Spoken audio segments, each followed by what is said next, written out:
Heat and thermodynamics में हम सबसे पहले बात करते हैं हीट के बारे में कि हीट को हम किस तरह से डिफाइन करते हैं।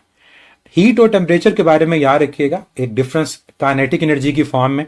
अगर हम मॉलिक्यूल्स की टोटल काइनेटिक एनर्जी को फाइंड करें तो टोटल काइनेटिक एनर्जी हमारे पास हीट कहलाती है, और अगर हम मॉलिक्यूल्स की एवरेज काइनेटिक एनर्जी को फाइंड करें तो उसको बच्चे टेम्परेचर कहा जाता है।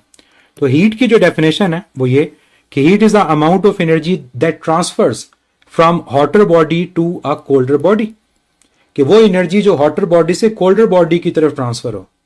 और अगर हम बात करते हैं एक और डेफिनेशन की हीट के बारे में तो वो ये कि heat is a form of energy that give us the sensation of hotness and coldness. जैसे लाइट सेंसेशन प्रोड्यूस करती है विजन में, साउंड सेंसेशन प्रोड्यूस करता है ईयर ड्रम में, हीट सेंसेशन प्रोड्यूस करती है और हमें फील करवाती है कोई चीज कितनी गर्म है या कितनी ठंडी है। नेक्स्ट, हीट कैसे ट्रांसफर होती है। मुझे हीट के ट्रांसफर होने के 3 मोड्स हैं। चलिए इससे पहले मैं वो लिख भी देता हूं कि हीट को इसके अलावा total kinetic energy of molecules भी कहा जाता है। Heat is the total kinetic energy of molecules of a system. तो 3 डेफिनेशंस हीट के बारे में। अब हीट का ट्रांसफर, जब हीट एक्सचेंज होती है तो ये किस पे डिपेंड करती है। ऑब्वियसली अगर हम हीट के ट्रांसफर की बात करें तो हीट का ट्रांसफर तभी होगा जब आपके पास टेम्परेचर डिफरेंट होगा। लेकिन किन मोड्स के थ्रू हीट आपके पास ट्रांसफर होती है? 3 बचे मोड्स हैं। एक है कंडक्शन, एक आपके पास है कन्वेक्शन और एक आपके पास है रेडिएशन। ये 3 मोड्स हैं जिनके थ्रू हीट ट्रांसफर होती है from one body to another.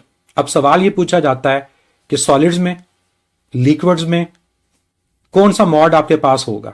तो अगर आप बात करते हैं सॉलिड्स में, तो सॉलिड्स में याद रखिएगा आपके पास कंडक्शन होती है जिसके थ्रू हीट ट्रांसफर होती है। क्यों? क्योंकि यहां पर आपके पास direct collision between the molecules involve होती है। जब तक मॉलिक्यूल्स डायरेक्ट एक दूसरे के साथ कोलाइड नहीं कर रहे होंगे, आपके पास हीट एक जगह से दूसरी जगह ट्रांसफर नहीं होती। कन्वेक्शन की बात करें तो कन्वेक्शन बच्चे हमारे पास फ्लूइड्स में होती है। जैसे गीजर जो पानी गर्म करता है घरों में, गीजर्स के अंदर आपके पास कन्वेक्शन होती है और इसमें हमारे पास फ्लूइड्स मूव करते हैं। जो पानी गर्म होता है वो हल्का हो जाता है, लेस डेंसर होता है, वो ऊपर चला जाता है और ठंडा पानी नीचे रहता है। ये कन्वेक्शन में सिंपल प्रिंसिपल है। तो हमारे पास अगर मूवमेंट ऑफ फ्लूइड्स हो तो हमारे पास ये कन्वेक्शन है। और रेडिएशन बच्चे वैक्यूम में होती है, क्योंकि रेडिएशन के लिए हमारे पास इलेक्ट्रोमैग्नेटिक वेव्स होती हैं जो एनर्जी को ट्रांसफर करती हैं और इनके लिए किसी मीडियम का होना जरूरी नहीं है। तो नो मीडियम इज रिक्वायर्ड। जैसे सनलाइट जमीन तक कैसे पहुंचती है? Conduction, convection, radiation. तो उसका आंसर आपके पास होगा रेडिएशन। अब आपके पास बैठे हो तो वो रेडिएशन है जिसकी वजह से आपको वो हीट फील हो रही होती है। हीट का एक्सचेंज, हीट एक्सचेंज कब होती है? ऑब्वियसली हीट एक्सचेंज तब होगी जब दोनों बॉडीज में टेम्परेचर का डिफरेंस हो। आपके पास एक हॉटर बॉडी हो और एक कोल्डर बॉडी हो, और फिर उन बॉडीज को आपस में किसी कंडक्टर के साथ ज्वाइन कर दिया जाए। तो क्या होगा? जब किसी कंडक्टर के साथ उनको ज्वाइन करोगे तो हॉटर से कोल्डर की तरफ हीट ट्रांसफर होती है। कब तक? उस पॉइंट तक बच्चे हीट ट्रांसफर होती है जब तक दोनों का टेम्परेचर सेम ना हो जाए। और उस स्टेट पे जहां पर दो बॉडीज का टेम्परेचर हमारे पास सेम हो जाए और फर्दर हीट ट्रांसफर ना हो, इसको बच्चे कहा जाता है थर्मल इक्विलिब्रियम। आप थर्मोमीटर से जब बुखार चेक करते हो तो बुखार चेक करने का तरीका क्या है?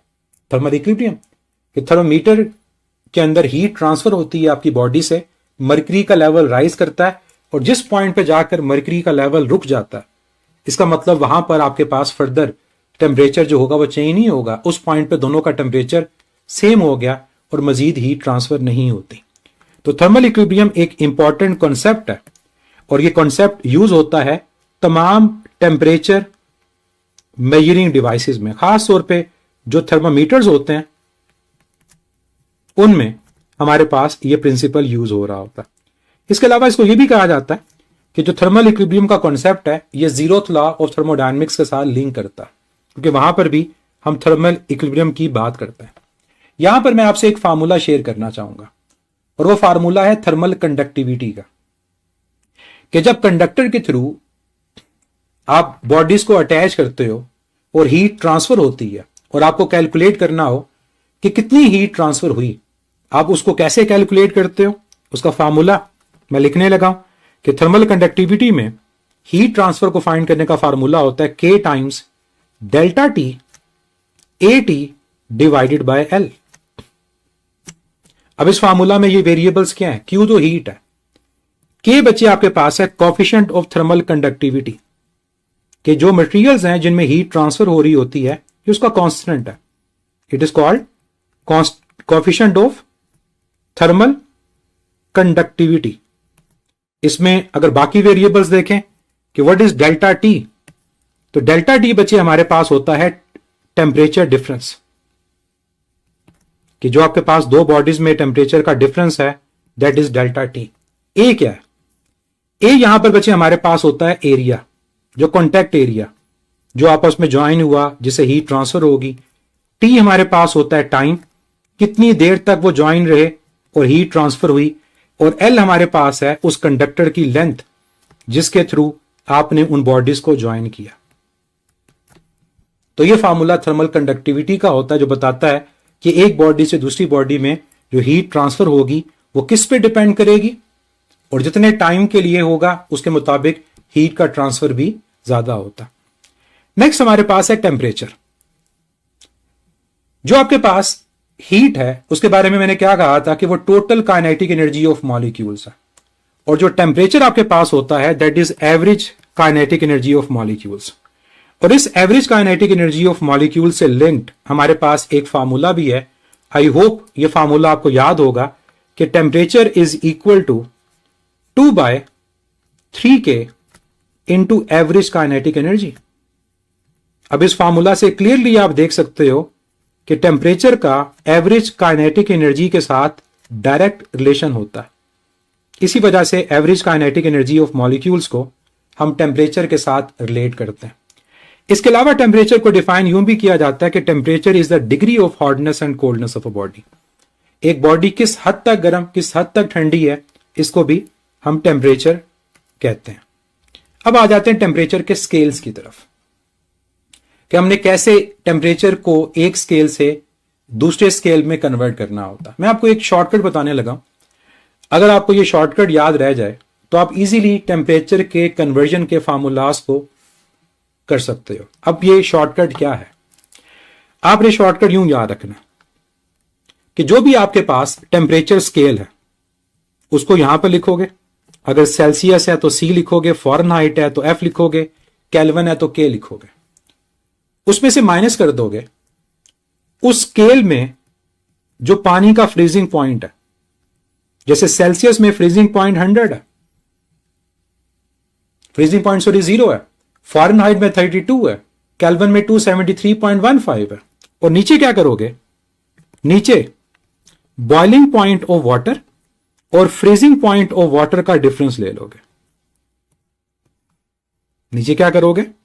बॉइलिंग पॉइंट ऑफ वाटर और जो आपके पास फ्रीजिंग पॉइंट ऑफ वाटर है इसका डिफरेंस ले लोगे। हर स्केल के अंदर ये जो रेशो बचे है ये कांस्टेंट होती है। अगर आपको ये याद रह जाए आप इजीली एक स्केल को दूसरे स्केल में कन्वर्ट कर सकते हो। एक स्केल को दूसरे स्केल में कन्वर्ट कर सकते हो। अब जरा इसमें वैल्यूज कैसे पुट करनी है वो देखो। स्केल का नाम पहले लिखते हैं, सेल्सियस, ठीक है। उसमें फ्रीजिंग पॉइंट क्या है? 0। बॉइलिंग पॉइंट क्या है आपके पास? 100। और फ्रीजिंग पॉइंट क्या है आपके पास? 0। तो यह आ जाएगा डिग्री सेल्सियस ओवर 100। फिर फ़ारेनहाइट, फ्रीजिंग पॉइंट कितना होता है 32, बॉइलिंग पॉइंट क्या होता है 212 -32। तो देखो इस शॉर्टकट के थ्रू ये सेल्सियस और फ़ारेनहाइट में कन्वर्जन का फार्मूला बन गया।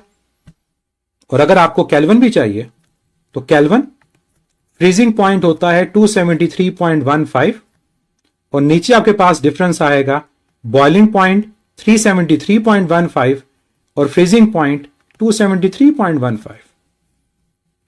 अब मुझे बताएं क्या ये शॉर्टकट ज्यादा बेहतर नहीं है? बजाय अलग अलग फार्मूलाज याद करने के आपको अगर ये शॉर्टकट पता है तो आप इजीली इन तीनों स्केल्स को आपस में कन्वर्ट कर सकते हो। अब ये तो बचे शॉर्टकट है टेम्परेचर को कन्वर्ट करने का। अगर टेम्परेचर के चेंज को कन्वर्ट करना हो बताओ फिर क्या करोगे?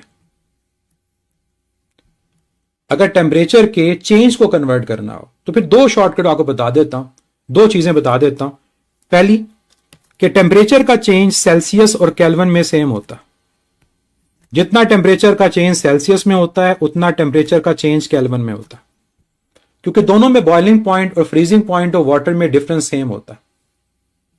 दूसरी चीज, अगर आपको सेल्सियस को और फ़ारेनहाइट को कन्वर्ट करना हो तो फिर ये याद रखो 9/5 into delta TC, that's it. ये दो चीजें याद रखो, आप इजीली टेम्परेचर के चेंज को भी कन्वर्ट कर सकते हो। इस 9/5 को 1/8 भी कहते हैं, तो जैसे आपको आसान लगे, डिपेंड करता है नंबर के ऊपर। नंबर क्या है, उसको 1.8 से सॉल्व करना आसान है या 9/5 से सॉल्व करना आसान है। फिर कुछ चीजें और भी हैं कि वो कौन सा टेम्परेचर है जहां सेल्सियस और फ़ारेनहाइट की वैल्यू सेम होती है। -40 पे फ़ारेनहाइट और सेल्सियस सेम होते हैं, और कहां पर आपके पास फ़ारेनहाइट और केल्विन सेम होते हैं। इसकी वैल्यू थोड़ी बहुत ऊपर नीचे है, आप राउंड ऑफ करके इसको याद रख सकते हो, एग्जैक्ट याद रखने की जरूरत नहीं है। और राउंड ऑफ करके ये बनती है 574, और अगर मजीद याद रखनी है तो 0.16। ये टेम्परेचर याद रखिएगा जहां पर आपके पास ये इक्वल होते हैं, और पास पेपर्स में ये क्वेश्चन आ चुके हैं कि कहां पर ये इक्वल होते हैं। ठीक है, अब आते हैं नेक्स्ट कुछ और थ्योरेटिकल चीजें। थर्मोडायनेमिक सिस्टम किसे कहते हैं?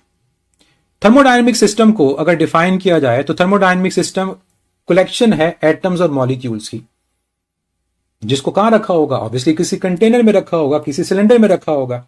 तो कहते हैं collection of large number of atoms and molecules confined within the boundaries. और बाउंड्रीज तभी डेवलप होती हैं जब किसी सिलेंडर में, किसी कंटेनर में हो, और फिर साथ ये भी कि उसका कोई सर्टेन टेम्परेचर, प्रेशर और वॉल्यूम हो, मतलब कोई थर्मोडायनेमिक स्टेट भी हो।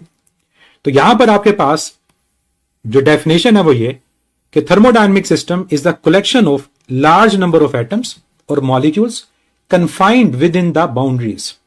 अब बाउंड्री क्या होती है बच्चे? बाउंड्री वो होती है जो आपके सिस्टम को सराउंडिंग से डिफरेंशिएट कर रही होती है। तो सिस्टम आपके पास क्या है? सिस्टम आपके पास लार्ज नंबर ऑफ मॉलिक्यूल्स है, और बाउंड्री आपके पास क्या है?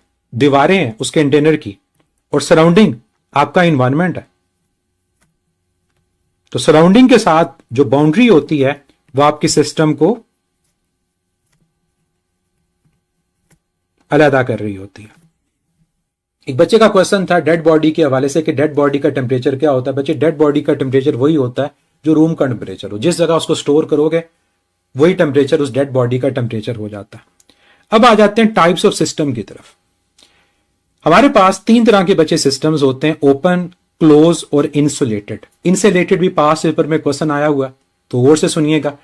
ओपन सिस्टम एक ऐसा सिस्टम होता है जहां पर आपके पास मैटर और एनर्जी ये दोनों ट्रांसफर कर सकते हैं। मतलब मैटर और एनर्जी अगर इजीली आपका ट्रांसफर हो रहा है तो ये आपका ओपन सिस्टम है। इसके अगर आप एग्जांपल्स को देखो तो चाय बनाने वाली केटल, इसके अलावा आपके पास प्लांट्स और एनिमल्स, ये क्या है? ये आपके पास ओपन सिस्टम है, इनका इंटरेक्शन आपकी सराउंडिंग से है। क्लोज सिस्टम, क्लोज सिस्टम कहा जाता है बच्चे जहां पर आपके पास सिर्फ और सिर्फ आपकी जो एनर्जी है वो ट्रांसफर होती है। जहां पर आपके पास मैटर ट्रांसफर ना हो सिर्फ एनर्जी ट्रांसफर हो, वो आपका क्लोज सिस्टम होता है। इसकी एग्जांपल आप गुब्बारे की लो, गुब्बारा आपका क्लोज सिस्टम है, प्रेशर कुकर आपका क्लोज सिस्टम है। और इंसुलेटेड, जहां पर ना तो बच्चे हीट ट्रांसफर हो ना आपके पास मैटर ट्रांसफर हो, ये इंसुलेटेड होता है। और इसकी एग्जांपल आपके पास थर्मस फ्लास्क है। अब मैं यहां पर आपसे एक क्वेश्चन पूछूंगा कि जो सिस्टम इंसुलेटेड होते हैं क्या वहां पर वर्क होता है? जो सिस्टम आपके पास इंसुलेटेड होते हैं क्या वहां पर वर्क होता है इंसुलेटेड सिस्टम के अंदर? आंसर है यस। जो सिस्टम आपके पास इंसुलेटेड होता है वहां पर हीट ट्रांसफर नहीं होती, लेकिन आपके पास वर्क प्रेजेंट होता है। इसकी एग्जांपल आपका एडियाबैटिक प्रोसेस है। एडियाबैटिक प्रोसेस में कोई हीट का ट्रांसफर नहीं है, लेकिन आपका वर्क वहां पर प्रेजेंट होता है। तो वर्क के बारे में याद रखिएगा, ओनली वर्क इज प्रेजेंट, मतलब वर्क आपका नॉन जीरो होता है। Next, thermodynamic variables. Thermodynamic variables, और इनको थर्मोडायनेमिक वेरिएबल्स के अलावा थर्मोडायनेमिक फंक्शंस भी कहा जाता है। ये वो फिजिकल क्वांटिटीज होती हैं जो कि हमें फिजिकल स्टेट के बारे में बताती हैं कि हमारा प्रेशर कितना है, हमारा वॉल्यूम कितना है, हमारा टेम्परेचर कितना है। तो वो फिजिकल क्वांटिटीज जिनकी मदद से हम अपने सिस्टम की फिजिकल स्टेट को डिटरमिन करते हैं, उनको बच्चे थर्मोडायनेमिक वेरिएबल्स कहते हैं। और ये आप जानते हो कि कौन कौन से वेरिएबल्स हैं जिनसे स्टेट पता चलती है। Pressure, volume, temperature, internal energy, enthalpy, entropy, ये सारे के सारे क्या हैं? ये थर्मोडायनेमिक वेरिएबल्स हैं, क्योंकि हमें ये स्टेट के बारे में बताते हैं। हीट और वर्क आपके थर्मोडायनेमिक वेरिएबल्स नहीं होते, क्योंकि वो स्टेट पे डिपेंड नहीं करता, वो पाथ पे डिपेंड करता है। ठीक है।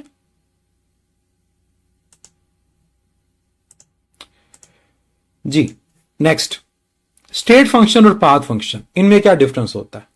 जो बच्चे फिजिकल क्वांटिटीज, वो थर्मोडायनेमिक वेरिएबल्स या फंक्शंस जो डिपेंड करते हैं सिर्फ इनिशियल और फाइनल स्टेट पर, पाथ पे डिपेंड नहीं करते कि आपने उस स्टेट को कैसे अटेन किया, वो आपके स्टेट फंक्शंस होते हैं। लेकिन जो डिपेंड करते हैं पाथ पे, इनिशियल और फाइनल स्टेट पे डिपेंड नहीं करते, वो कहलाते हैं पाथ फंक्शंस।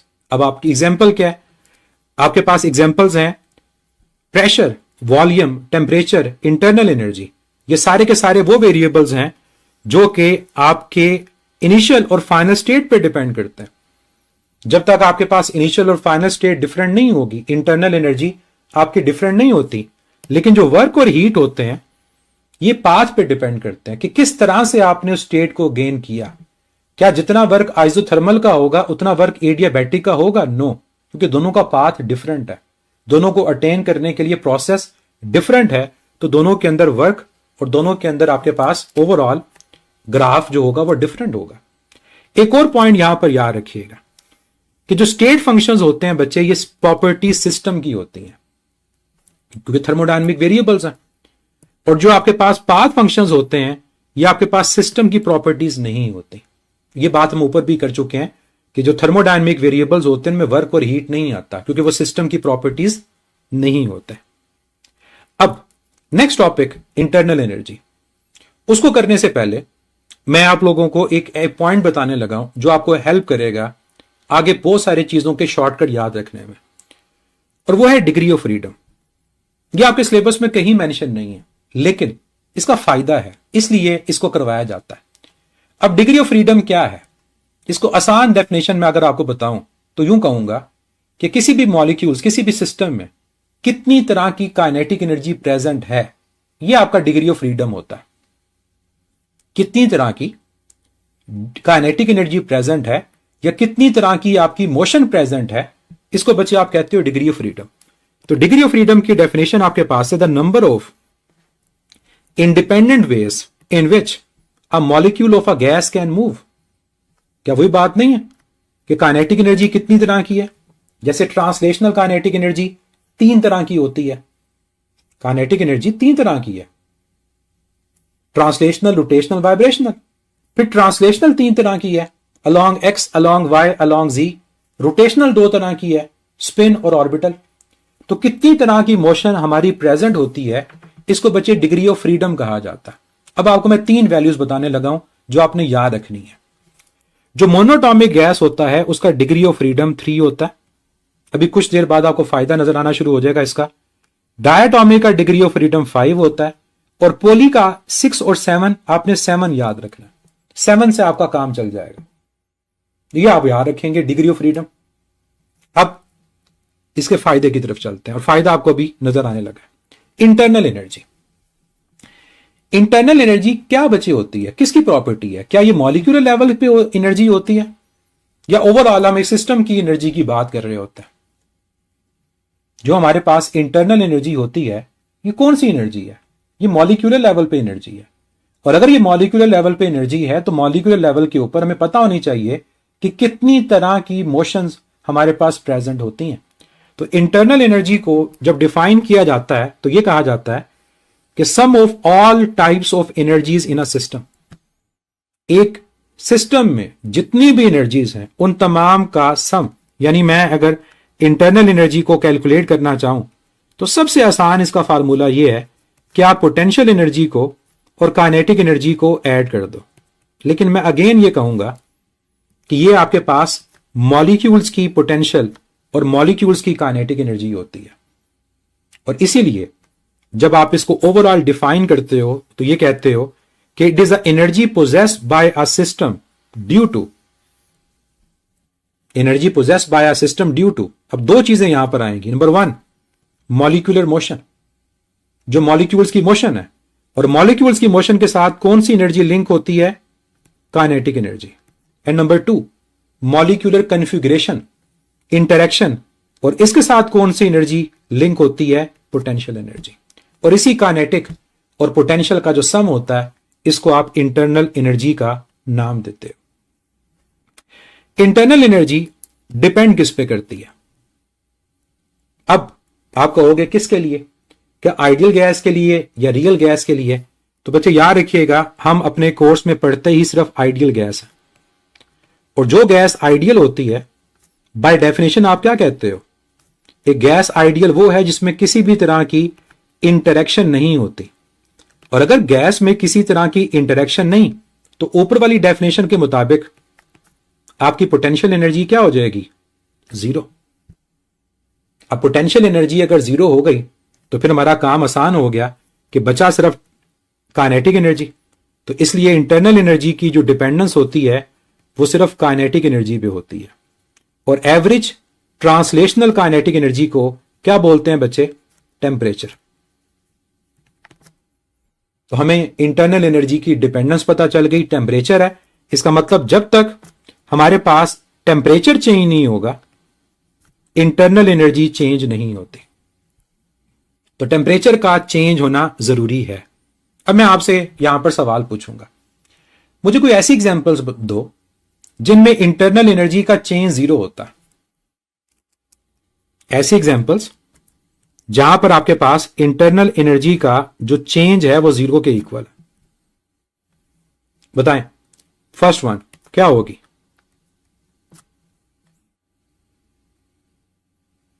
जब आपका टेम्परेचर कांस्टेंट होगा। जब आपका टेम्परेचर कांस्टेंट होगा तो आपके पास टेम्परेचर का चेंज 0, तो इंटरनल एनर्जी का चेंज भी क्या होगा? 0। ये कौन सा प्रोसेस है? गुड, ये आपका आइसोथर्मल प्रोसेस है। चलें एक और एग्जांपल दें जहां पर इंटरनल एनर्जी का चेंज 0 होता है। एक और एग्जांपल, साइक्लिक प्रोसेस। जो भी आपका साइक्लिक प्रोसेस होगा उस साइक्लिक प्रोसेस के अंदर आपकी स्टेट चेंज नहीं होती, क्योंकि साइक्लिक प्रोसेस के अंदर जो आपके पास इनिशियल स्टेट होती है वही आपके पास फाइनल है। और ऊपर मैंने क्या बताया था? इंटरनल एनर्जी स्टेट फंक्शन है। और अगर इंटरनल एनर्जी स्टेट फंक्शन है, स्टेट चेंज नहीं हो रही, तो आपके पास इंटरनल एनर्जी का चेंज यहां भी क्या होगा? 0 होगा, मतलब कांस्टेंट रहेगी। चेंज के 0 का मतलब क्या है? कि इंटरनल एनर्जी कांस्टेंट होगी। और कोई एग्जांपल जहां पर आपके पास इंटरनल एनर्जी चेंज नहीं होगी, इंटरनल एनर्जी कांस्टेंट हो जाएगी? जब आपके पास थर्मल इक्विलिब्रियम अटेन होता है। तो थर्मल इक्विलिब्रियम एक ऐसा पॉइंट होता है जहां पर आपका टेम्परेचर सेम हो जाएगा।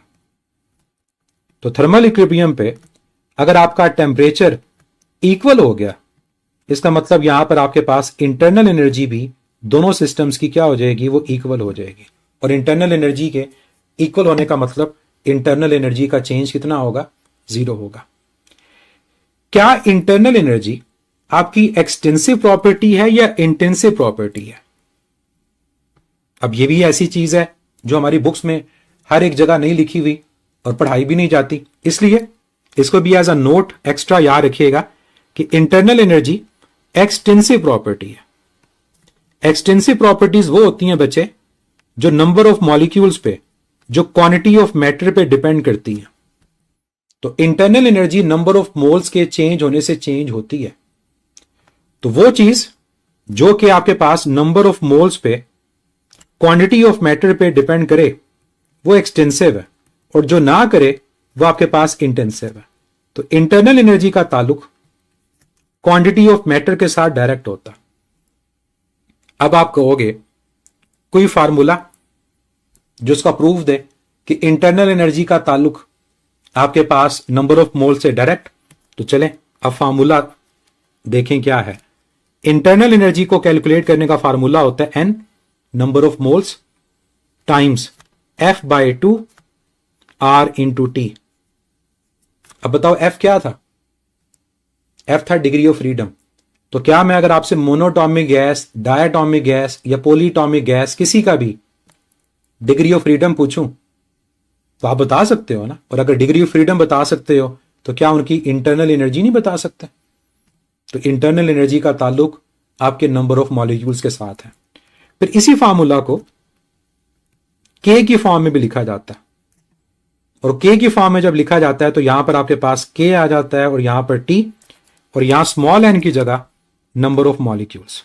अब डिफरेंस आपको पता है कि जो R है वो आपका गैस कांस्टेंट है, जिसकी वैल्यू होती है 8.314 जूल पर मोल पर केल्विन, और जो K है ये बोल्ट्जमैन कांस्टेंट है, इसकी वैल्यू होती है 1.38 इंटू 10⁻⁻23 जूल पर केल्विन।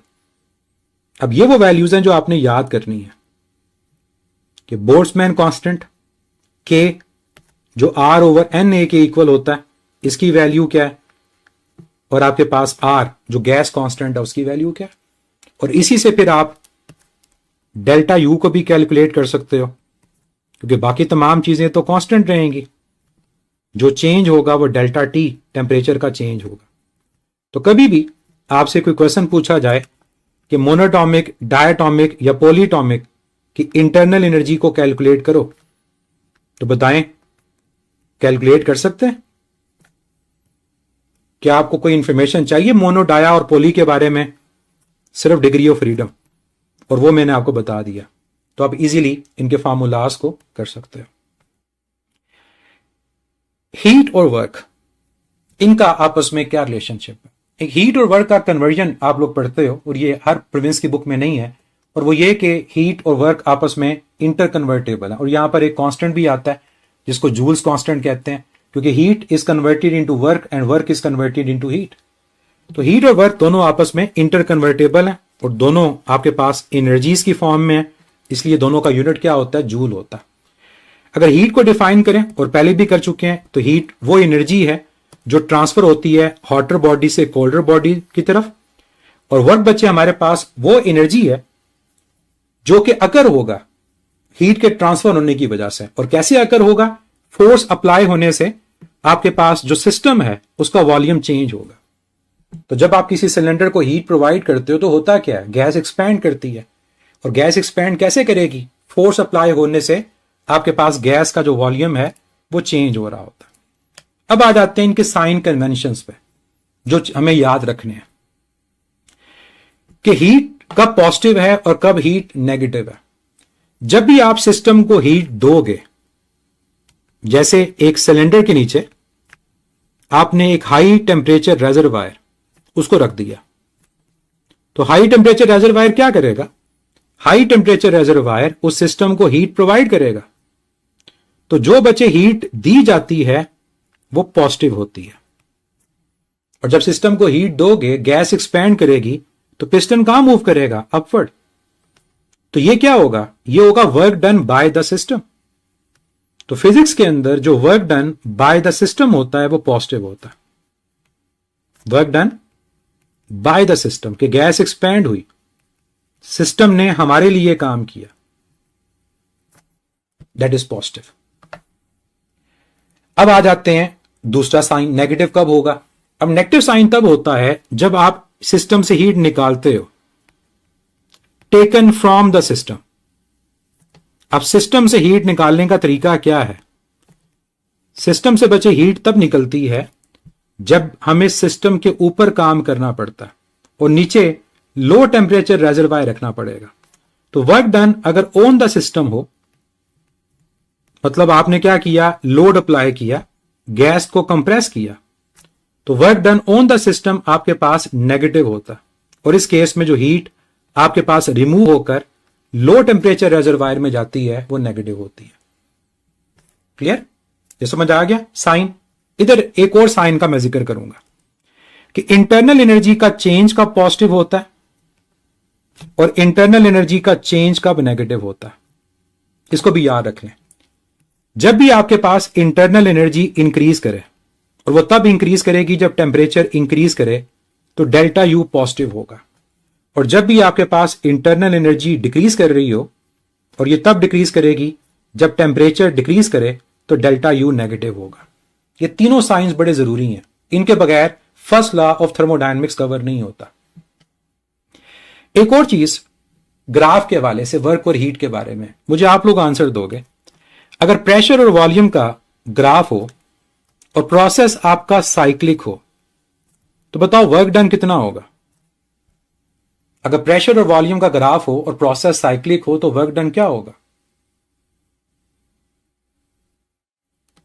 और साइक्लिक प्रोसेस में दो तरह का शो करता हूं, एक क्लॉकवाइज और एक एंटी क्लॉकवाइज। जी शाबाश, वर्क पाथ फंक्शन है, और अगर वर्क पाथ फंक्शन है तो वर्क आपके पास एरिया के इक्वल है। तो दोनों केसेस के अंदर आपका वर्क नॉन जीरो है। क्या चीज दोनों केसेस में जीरो है, दोनों केसेस में इंटरनल एनर्जी का चेंज जीरो है, क्योंकि इंटरनल एनर्जी डिपेंड करती है स्टेट पे। और अगर प्रोसेस साइक्लिक है तो दोनों के अंदर आपके पास इंटरनल एनर्जी चेंज नहीं हो रही। क्या बता सकते हो किस में वर्क पॉजिटिव है और किस में वर्क नेगेटिव है, किस में वर्क पॉजिटिव है और किस में वर्क नेगेटिव है। मैंने एरोज शो किए हैं, मैं पहले में जो एरोज हैं वो क्लॉकवाइज है और दूसरे में जो एरोज हैं वो एंटी क्लॉकवाइज है। तो ये शॉर्टकट याद रखें, जब क्लॉकवाइज होगा तो वर्क पॉजिटिव होगा और जब एंटी क्लॉकवाइज होगा तो वर्क नेगेटिव होगा। और रीजन इसकी बड़ी आसान सी होती है, क्लॉकवाइज में कंप्रेशन का वर्क ज्यादा है, एक्सपेंशन का वर्क ज्यादा है कंप्रेशन से, और एंटी क्लॉकवाइज में कंप्रेशन का वर्क ज्यादा है एक्सपेंशन से। और अगर ग्राफ उल्टा कर दें, उल्टा करने का मतलब प्रेशर वॉल्यूम की जगह वॉल्यूम प्रेशर हो, फिर साइन भी उल्टे हो जाएंगे। अगर वॉल्यूम प्रेशर हो तो फिर याद रखिएगा, फिर आपके पास अगर क्लॉकवाइज है तो फिर वर्क नेगेटिव होगा, और अगर एंटी क्लॉकवाइज होगा तो वर्क पॉजिटिव होगा। तो ये चीज आपने याद रखनी है कि प्रेशर वॉल्यूम में और वॉल्यूम प्रेशर में आपके साइंस रिवर्स हो जाते हैं। अब आते हैं वर्क, हीट और इंटरनल एनर्जी, इन तीनों के रिलेशन की तरफ। और इन तीनों का रिलेशन हमें बताता है first law of thermodynamics. First law of thermodynamics से रिलेटेड एक सबसे आसान सवाल जो कि पास्ट पेपर्स में आ चुका है कि first law of thermodynamics is another statement of, first law of thermodynamics is another statement of, क्या आंसर होता है, law of conservation of energy. ये law of conservation of energy की ही स्टेटमेंट है। और इसकी स्टेटमेंट क्या है, इसकी स्टेटमेंट ये कि heat given to the system is equal to work done by the system and increase in internal energy. कि जब भी आपके पास किसी सिस्टम को हीट प्रोवाइड करोगे तो वो हीट आपके पास इक्वल होगी वर्क डन के और उसके अलावा इंटरनल एनर्जी के चेंज के। अब इसकी बेस पे अगर आप मैथमेटिकल फॉर्म बनाओ तो मैथमेटिकल फॉर्म ये बनेगी, Q is equal to W plus delta U। लेकिन हमेशा हीट दी नहीं जा सकती ना, हीट ले भी तो सकते हो। इसका मतलब हीट दोगे पॉजिटिव, लोगे negative, work done by the system positive, on the system negative, internal energy increase हो पॉजिटिव और डिक्रीज हो तो नेगेटिव। तो जब भी इससे रिलेटेड आपका क्वेश्चन आता है, आपने इन साइंस का ख्याल रखते हुए वैल्यूज को पुट करना है और आपका आंसर फाइंड हो जाएगा। इसको फिर रीअरेंज करके लिख दो तो यूं लिखा जाता है delta U is equal to Q minus W. ये भी करेक्ट है। यहां भी साइन का ख्याल रखना कि क्या दे रहे हो, क्या ले रहे हो, क्या हो रहा है, क्या नहीं हो रहा। और इसको अगर आप यूं लिखना चाहो W is equal to Q minus delta U तो ये भी करेक्ट है। कभी कभी ऐसे सवाल आते हैं कि कौन सी स्टेटमेंट आपके पास करेक्ट है, कौन सी स्टेटमेंट इनकरेक्ट है, तो ये तीनों आपके पास करेक्ट है। अगर आपको एग्जांपल दूं तो वो ये कि अगर एक हाई टेम्परेचर रेजरवायर के ऊपर एक सिलेंडर को जिसमें गैस मॉलिक्यूल्स प्रेजेंट है आप रखोगे तो high temperature reservoir heat provide करेगा, हीट पॉजिटिव। उसकी वजह से आपके पास मॉलिक्यूल का टेम्परेचर इंक्रीज करेगा, डेल्टा यू पॉजिटिव, और work done by the system होगा, गैस एक्सपेंड करेगी, पिस्टन कहां मूव करेगा, अपवर्ड। तो क्या बनेगी इसकी इक्वेशन? इसकी इक्वेशन बनेगी Q is equal to W plus delta U, क्योंकि आपके पास तीनों चीजें क्या हैं, पॉजिटिव। तो ये चीज आप लोगों को याद रखनी है। अब हम करेंगे क्या, हम फर्स्ट लॉ ऑफ थर्मोडायनेमिक्स को अपने डिफरेंट थर्मोडायनेमिक प्रोसेस पे अप्लाई करेंगे और अप्लाई करके देखेंगे कि हमारे क्या रिजल्ट्स आते हैं। 4 तरह के प्रोसेस हम डिस्कस करेंगे, isothermal, adiabatic, isobaric and isochoric.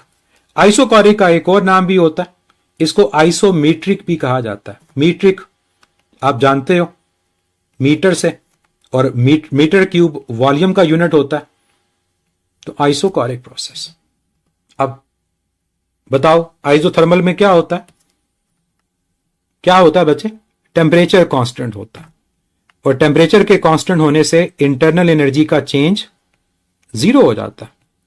तो अगर मैं फर्स्ट लॉ पे अप्लाई करूंगा तो आप ये कहोगे सारी हीट वर्क में कन्वर्ट हो रही है। और ये क्वेश्चन पूछा जाता है कि वो कौन सा प्रोसेस है जिसमें सारी हीट वर्क में कन्वर्ट होती है। तो आपका आंसर होता है आइसोथर्मल। और वर्क का मतलब है मैकेनिकल एनर्जी, कि सारी हीट मैकेनिकल एनर्जी में कन्वर्ट हो। एडियाबैटिक, एडियाबैटिक प्रोसेस ऐसा प्रोसेस है जहां हीट एक्सचेंज नहीं होती, Q 0 है। अब Q के 0 होने से 2 चीजें होंगी, या तो आप लिखोगे W जो वर्क है वो पॉजिटिव है और जो डेल्टा यू है वो नेगेटिव है, या आप लिखोगे कि जो वर्क नेगेटिव है और डेल्टा यू पॉजिटिव है। ये कैसे आया? मैंने फर्स्ट लॉ के अंदर Q को 0 पुट किया। क्या इन दोनों का डिफरेंस पता है? इन दोनों में डिफरेंस क्या होता है? जब आपका वर्क पॉजिटिव और डेल्टा यू नेगेटिव होता है, यह आपके पास एडियाबैटिक एक्सपेंशन है। और यहां पर आपको एक इंपॉर्टेंट क्वेश्चन का आंसर मिल रहा है। एडियाबैटिक एक्सपेंशन में इंटरनल एनर्जी डिक्रीज करती है, मतलब टेम्परेचर डिक्रीज करता है। और दूसरा आपके पास प्रोसेस है जहां work done on the system है, ये एडियाबैटिक कंप्रेशन है। और एडियाबैटिक कंप्रेशन में डेल्टा यू पॉजिटिव है, इसका मतलब आपका टेम्परेचर इंक्रीज करता है, टेम्परेचर इंक्रीज करता है। आइसोबैरिक प्रोसेस, इसमें प्रेशर कांस्टेंट है, और प्रेशर कांस्टेंट होने से कुछ भी 0 नहीं होता फर्स्ट लॉ में। तो फर्स्ट लॉ की स्टेटमेंट में Q की जगह मैं QP लिख दूंगा, बाकी सब कुछ वैसा ही है। मजीद कुछ चेंज करना चाहो तो वर्क की जगह P डेल्टा V लिख दो। आइसोकोरिक प्रोसेस, आइसोकोरिक में आपका वॉल्यूम कांस्टेंट है, तो गैस का अगर वॉल्यूम चेंज ही नहीं हो रहा तो आपका वर्क डन कितना होगा? 0। और वर्क डन के 0 होने से सारी की सारी हीट इंटरनल एनर्जी के चेंज में कन्वर्ट हो जाएगी। और ये भी क्वेश्चन है कि वो कौन सा प्रोसेस है जहां सारी हीट इंटरनल एनर्जी के चेंज में कन्वर्ट होती है, दैट इज आइसोकोरिक प्रोसेस। इनके ग्राफ क्या है? सबके अंदर हम प्रेशर और वॉल्यूम के ग्राफ को ड्रॉ करेंगे। कि बता सकता है प्रेशर और वॉल्यूम के ग्राफ का नाम क्या होता है? प्रेशर और वॉल्यूम का जो ग्राफ होता है, इसको एक तो कहते हैं पीवी डायग्राम। पीवी डायग्राम के अलावा एक और नाम भी इसका है, देखते हैं कितने बच्चे बताएंगे। एक तो है ना प्रेशर वॉल्यूम डायग्राम, इसके अलावा इसको कहते हैं इंडिकेटर डायग्राम। तो ये नाम आपको याद रखने हैं कि अगर आपसे पूछा जाए कि आइसोथर्मल प्रोसेस की इंडिकेटर डायग्राम क्या है तो परेशान ना हो जाइएगा कि क्या पूछा जा रहा है। ठीक है, तो क्या ग्राफ होता है बच्चे, आइसोथर्मल के अंदर आपका प्रोसेस स्लो होता है, slow expansion and slow compression. जैसे टायर में से हवा लीक हो रही हो, आपके पास ये प्रोसेस स्लो है, ये रिवर्सिबल है और ये आपके पास आइसोथर्मल। लेकिन अगर टायर ब्रस्ट करता है सडनली, ये आपका एडियाबैटिक प्रोसेस होगा। और एडियाबैटिक प्रोसेस के अंदर जो ग्राफ की स्लोप होती है वो ज्यादा होती है। और क्यों ज्यादा होती है, इसकी रीजन बड़ी आसान सी है, मैथमेटिकल। आइसोथर्मल में प्रेशर वॉल्यूम का प्रोडक्ट कांस्टेंट है और वॉल्यूम की पावर 1 होती है। एडियाबैटिक में वॉल्यूम की पावर गैमा जो 1 से ग्रेटर है, और जितनी पावर ज्यादा होती है उतनी ग्राफ की स्लोप ज्यादा होगी। आइसोबैरिक प्रेशर कांस्टेंट है, ग्राफ वॉल्यूम एक्सिस के पैरेलल होगा। और आपके पास आइसोकोरिक, ग्राफ प्रेशर एक्सिस के पैरेलल होगा। आपने बस ये याद नहीं रख लेना कि ग्राफ स्ट्रेट लाइन है, आपने ये भी साथ याद रखना है कि ग्राफ किस एक्सिस के पैरेलल होता है। स्लोप के बारे में अगर मैं आपसे पूछूं कि इन तमाम ग्राफ्स के अंदर स्लोप के बारे में क्या इंफॉर्मेशन आपको मिल रही है, तो याद रखिएगा कि चाहे प्रोसेस आइसोथर्मल हो या एडियाबैटिक हो, दोनों के अंदर स्लोप आपकी नेगेटिव होती है। और ये मैंने लास्ट लेक्चर्स में बताया था कि स्लोप नेगेटिव कब होती है, जब लेफ्ट से राइट नीचे की तरफ जाओ। और दोनों के अंदर स्लोप आहिस्ता आहिस्ता डिक्रीज कर रही होती है, क्योंकि इनवर्स रिलेशन है, तो दोनों में स्लोप नेगेटिव है और डिक्रीज कर रही है। अगर पूछा जाए किस में स्लोप ज्यादा है किस में कम है, तो याद रखिएगा एडियाबैटिक में slope as compare to isothermal ज्यादा होती है। आइसोबैरिक में स्लोप 0 है क्योंकि ग्राफ पैरेलल है, और आइसोकोरिक में स्लोप अनडिफाइंड है क्योंकि ग्राफ 90 डिग्री पर, और 90 डिग्री पर आपके पास स्लोप अनडिफाइंड होती है। ये सारी बातें हम कर चुके हैं फोर्स और मोशन के यूनिट के अंदर, आई होप आपको याद होगा। ठीक है, फिर इसके अलावा वर्क के बारे में पूछा जाता है। वर्क, अब यहां पर मैं पहले से बता दूं कि जो फार्मूलाज बताने लगा हूं ये सारे फार्मूलाज यूज नहीं होने, कुछ सिर्फ इंफॉर्मेशन के लिए बता रहा हूं, उनको बेशक इग्नोर कर दीजिएगा।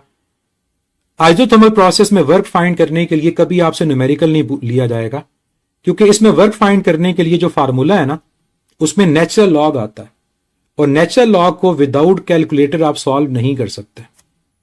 इससे रिलेटेड कभी न्यूमेरिकल नहीं आएगा, ये सिर्फ इंफॉर्मेशन है।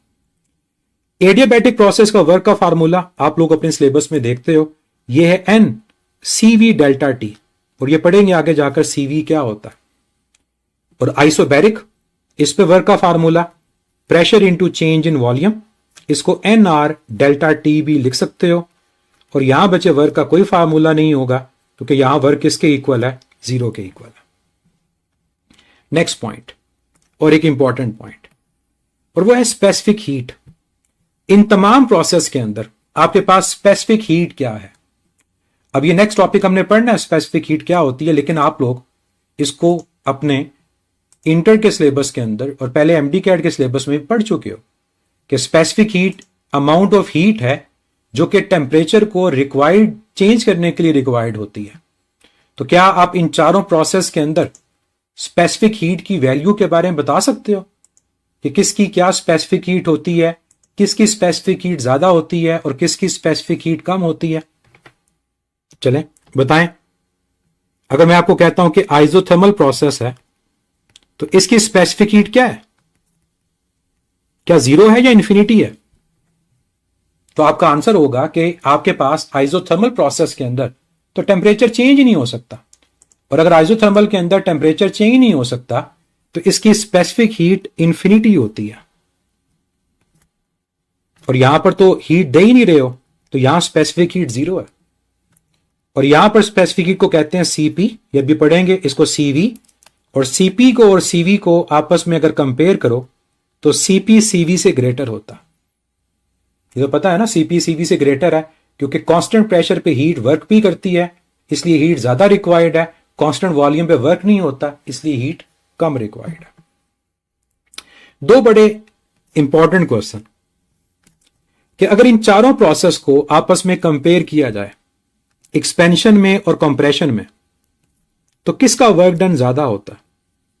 अगर मैं ये चारों ग्राफ इनको नाम दे दूं कि रेड वाला ग्राफ शो करेगा आइसोबैरिक प्रोसेस को, ब्लू और पर्पल में फर्क ये कि ब्लू की स्लोप कम है, ये आइसोथर्मल होगा, और पर्पल की स्लोप ज्यादा है, ये एडियाबैटिक होगा, और जो येलो वहां स्लोप अनडिफाइंड है वो आइसोकोरिक होगा। क्या बता सकते हो कि इन चारों में किसका वर्क डन ज्यादा है? और अगर मैं इसी ग्राफ को कंप्रेशन के लिए ड्रॉ करूं तो रेड वाला अभी भी आइसोबैरिक को शो करेगा। और क्या यह बात समझ आ रही है? एरो की डायरेक्शन उल्टी क्यों हो गई है? एक्सपेंशन के अंदर एरो फॉरवर्ड है और कंप्रेशन में एरो बैकवर्ड है, क्योंकि एक्सपेंशन के अंदर आपके पास वॉल्यूम बढ़ता है, प्रेशर कम होता है, और आपके पास कंप्रेशन के अंदर वॉल्यूम कम होता है और प्रेशर बढ़ता है। तो इसलिए इन ग्राफ की शेप से आप फेमिलियर होने चाहिए हो। जी शाबाश। एक्सपेंशन में सबसे ज्यादा वर्क उसका होगा बच्चे जिसके नीचे एरिया ज्यादा होगा, तो आइसोबैरिक के नीचे सबसे ज्यादा एरिया। और अगर आप कंप्रेशन की बात करो तो कंप्रेशन में एडियाबैटिक, उसके नीचे एरिया ज्यादा। तो दोनों के आंसर आपको पता होने चाहिए कि एक्सपेंशन में सबसे ज्यादा वर्क आइसोबैरिक का होता है, उसके बाद आइसोथर्मल का, और फिर एडियाबैटिक का। आइसोकोरिक का मैं नहीं लिख रहा क्योंकि उसका वर्क डन तो 0 है। और जब इसी कंपैरिजन को कंप्रेशन में देखते हो तो कंप्रेशन में सबसे ज्यादा वर्क आपके पास एडियाबैटिक का है, फिर आपके पास आइसोथर्मल का, और सबसे कम जो वर्क है वो आइसोबैरिक का। ठीक है।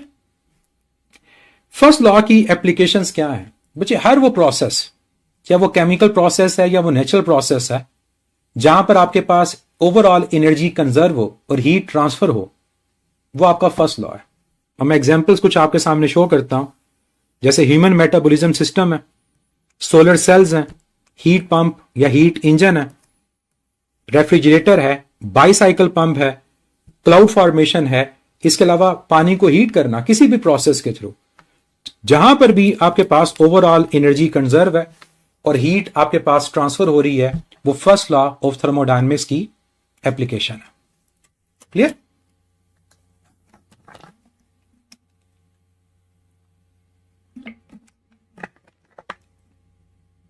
लास्ट टॉपिक, और फिर इंशाल्लाह इसके बाद नमाज की ब्रेक, इशा की थोड़ी सी लेंथी ब्रेक करेंगे, 15 मिनट्स की, ऑलमोस्ट 15-18 मिनट्स, ताकि नमाज ही पढ़ लें और कुछ खाना पीना है तो तब कुछ खा पी लीजिएगा। लास्ट टॉपिक हमारे पास है स्पेसिफिक हीट से रिलेटेड। इस टॉपिक के अंदर हम 3 चीजों को आपस में कंपेयर करेंगे: specific heat, molar specific heat and heat capacity. इन तीनों में क्या डिफरेंस होता है बच्चे? जब वॉल्यूम कांस्टेंट होता है तो वर्क 0 होता है। वॉल्यूम वर्क कहां से आ गया अहमद खान? आइसोकोरिक में वर्क 0 है। ठीक है, तो आइसोकोरिक दोनों केसेस में जो वर्क होगा वो 0, इसलिए उसको कंपेयर नहीं करेंगे। अब आते हैं स्पेसिफिक हीट की तरफ। जो स्पेसिफिक हीट है, that is the amount of heat required to raise the temperature of 1 kilogram of matter by 1 kelvin.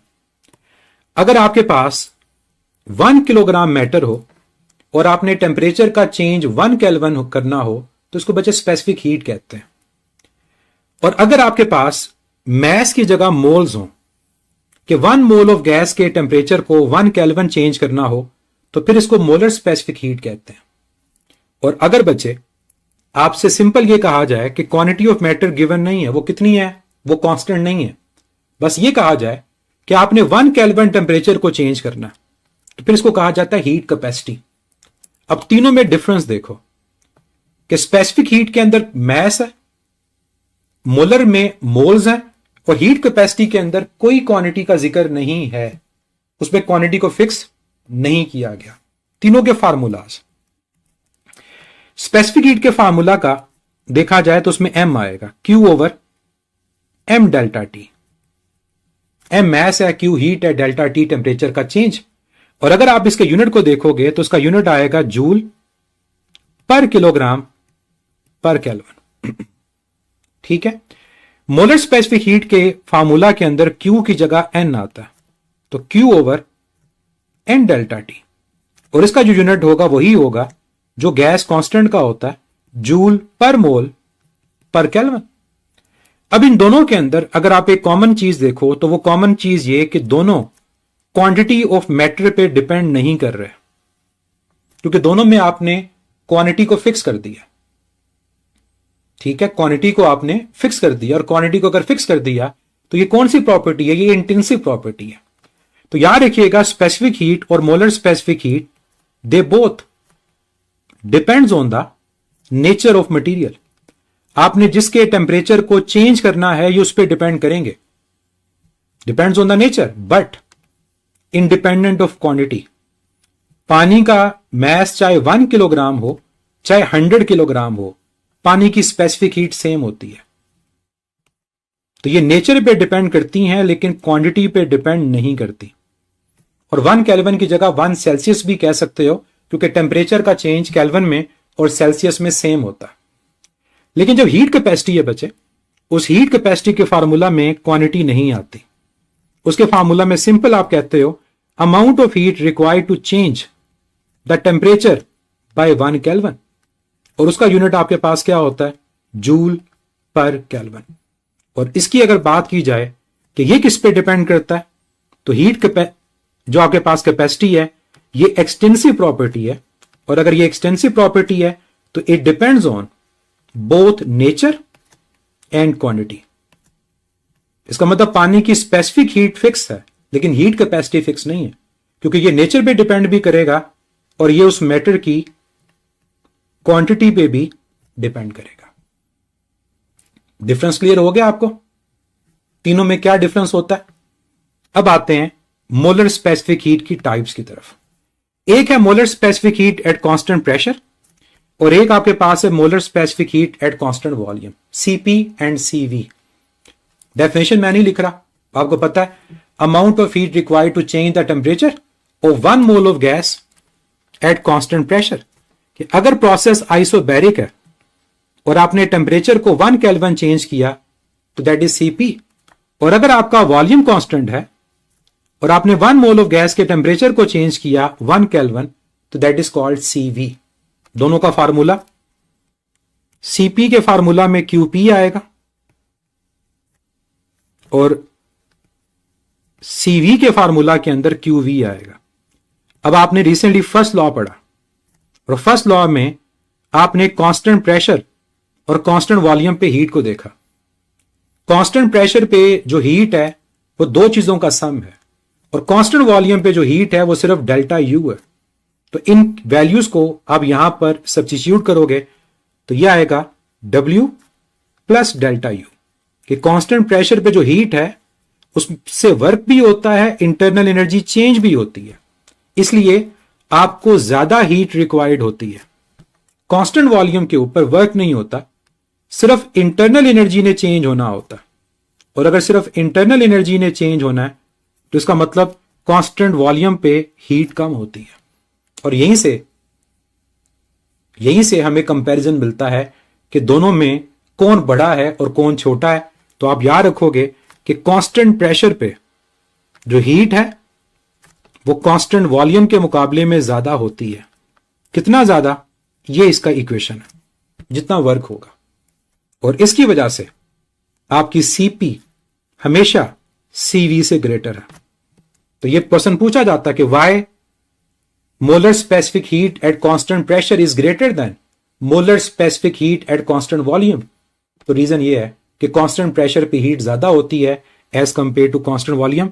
दो रिलेशन आपने याद रखने हैं, पहला कि सीपी और सीवी इन दोनों का डिफरेंस हमेशा आर होता है, चाहे गैस ऑक्सीजन है, हाइड्रोजन है, कार्बन डाइऑक्साइड है, कोई भी गैस हो, तमाम गैसेस में सीपी और सीवी का डिफरेंस हमेशा आर होता है। लेकिन क्या इनकी रेशो सेम होती है? नो, इनकी रेशो कभी सेम नहीं होती। कांस्टेंट प्रेशर और कांस्टेंट वॉल्यूम इनकी रेशो गैमा के इक्वल होती है, और गैमा डिपेंड करता है एटॉमिसिटी ऑफ गैस पे, कि क्या गैस मोनो है, डाया है या पोली है, और हर गैस के लिए आपका जो गैमा होगा वो डिफरेंट होगा। और ये वैल्यूज हम पहले मेंशन कर चुके हैं कि मोनो का गैमा सबसे ज्यादा है और पोली का गैमा सबसे कम है। मोनो का 1.67, पोली का 1.4 और डाया का 1.27। क्लियर? मोलर स्पेसिफिक हीट से रिलेटेड आपके पास क्वेश्चन ग्राफ के भी होते हैं, और वो ग्राफ के क्वेश्चंस क्या होते हैं कि आपको हीट का और टेम्परेचर का ग्राफ दिया होता है और पूछा जाता है कि बताओ किसकी स्पेसिफिक हीट ज्यादा है और किसकी स्पेसिफिक हीट कम। तो मैं आप लोगों से पूछता हूं, एक ग्राफ को मैं येलो से रिप्रेजेंट कर देता हूं, ग्राफ नंबर 1, और एक को मैं रेड से शो कर देता हूं। बताओ किसकी स्पेसिफिक हीट ज्यादा है, पहले ग्राफ में और दूसरे ग्राफ में। और दोनों का डिफरेंस देख लीजिएगा कि दोनों ग्राफ्स में क्या डिफरेंस है। जी,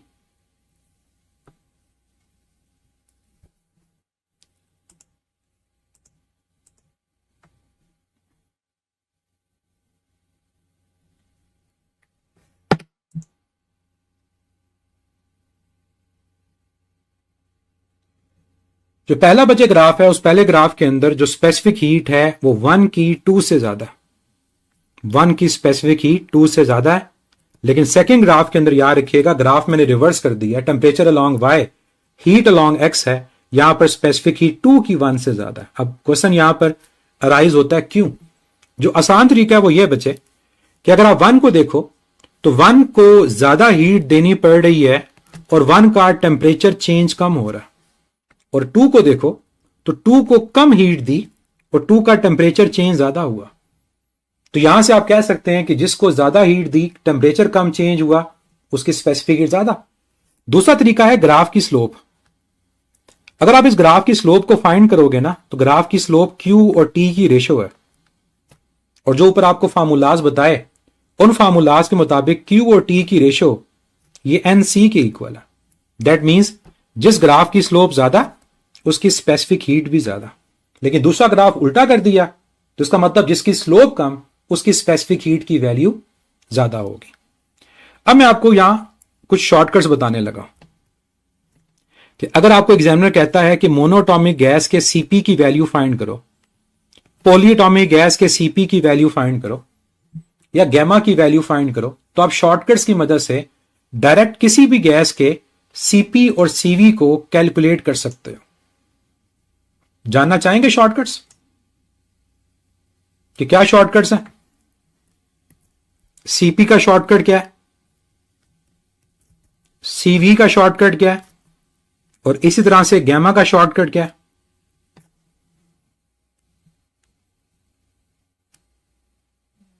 चले शॉर्टकट सुने। सीपी बच्चे हमारे पास होता है F+2 divide by 2 into R. F+2 divided by 2 into R, और F आप जानते हो डिग्री ऑफ फ्रीडम है। ये आपके पास सीपी का शॉर्टकट है। सीवी का शॉर्टकट है F/2 इंटू आर, और गैमा का शॉर्टकट है 1+2 ओवर एफ। तो अगर आपको तीनों गैसेस के डिग्री ऑफ फ्रीडम का पता है तो आप इन शॉर्टकट से किसी भी गैस के सीपी, सीवी और गैमा को कैलकुलेट कर सकते हो।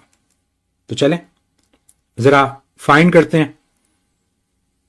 जरा शॉर्टकट अप्लाई करके बताओ कि मोनो का सीपी कितना होता है, डाया का सीपी कितना होता है, और पोली का सीपी कितना होता है। शॉर्टकट के थ्रू बताना है। मोनो का एफ कितना था बच्चे? 3। तो आपके पास आंसर क्या आएगा? आपका आंसर आएगा 3+2 5, 5/2 आर। डाया का 7/2 आर और पोली का 9/2 आर। इसी तरह से सीवी पता ना कितना होता है? मोनो का 3/2, डाया का 5/2 और पोली का 7/2। और अगर आपने गैमा फाइंड करना है तो या तो रेशो फाइंड कर लो या इस शॉर्टकट से। जब शॉर्टकट से करोगे तो यह आएगा 5/3, यह आएगा 7/5 और यह आएगा 9/7। 5/3 होता है 1.67, 7/5 होता है 1.4 और 9/7 होता है 1.29। तो ये शॉर्टकट्स का फायदा है कि शॉर्टकट्स के थ्रू आप इजीली मोनो, डाया और पोली, उनके सीपी, सीवी और गैमा को फाइंड कर सकते हो। एक लास्ट पॉइंट और फिर हम पास पेपर के क्वेश्चंस और फिर इंशाल्लाह नमाज की ब्रेक पे जाएंगे। आपको याद होगा 2-3 साल पहले पीएमसी ने एमडी कैट के टेस्ट को कंडक्ट किया था और वो पीएमसी के टेस्ट में एक क्वेश्चन था मिक्सचर का कि अगर ऑक्सीजन गैस को और हीलियम गैस को मिक्स किया जाए तो फिर इनका सीपी और सीवी कितना होता है और गैमा कितना होता है। तो बेसिकली ऑक्सीजन डायटोमिक है, हीलियम मोनोटॉमिक है। तो आप एक मोनोटॉमिक और हीलियम जो डायटोमिक ऑक्सीजन उसको मिक्स कर रहे हो तो आपके पास सीपी सीवी कितना आएगा। तो आपको 2 फार्मूलाज बताने लगा कि कभी भी अगर मिक्सचर का क्वेश्चन आए आपने सीपी और सीवी को कैसे फाइंड करना। फार्मूलाज एक जैसे हैं। अगर आपको सीपी का फार्मूला याद हो जाता है तो सीवी के फार्मूला में बस आपने एक चीज चेंज करनी है। अगर एक गैस है उसके नंबर ऑफ मोल्स N1 है, उसका सीपी CP1, दूसरी गैस के नंबर ऑफ मोल्स N2, उसका सीपी CP2। That's it. तो आप मुझे बताएं हीलियम मोनोटॉमिक, ऑक्सीजन डायटोमिक, क्या ऊपर शॉर्टकट्स के मुताबिक आप दोनों के सीपी फाइंड नहीं कर सकते? कर सकते हो ना, और नंबर ऑफ मोल्स गिवन होंगे। और अगर आपने उनका सीवी फाइंड करना है तो N1CV1 plus N2CV2 over N1 plus N2। और जब सीपी और सीवी फाइंड हो गया तो गैमा फाइंड करना तो बच्चों का काम है। बच्चे सीपी और सीवी को डिवाइड करो, आपका गैमा फाइंड हो जाएगा। और अगर आप उसका फार्मूला बनाना चाहो तो फार्मूला भी बना सकते हो कि दोनों को जब डिवाइड करोगे तो N1 प्लस N2 कैंसिल हो जाएगा और यह आएगा N1 CP1 plus N2 CP2 और नीचे आपके पास आएगा N1 CV1 plus N2 CV2। That's it. अगर 3 गैसेस होती तो एक और ऐड हो जाता, N3 CP3, 4 होती चौथा ऐड हो जाता।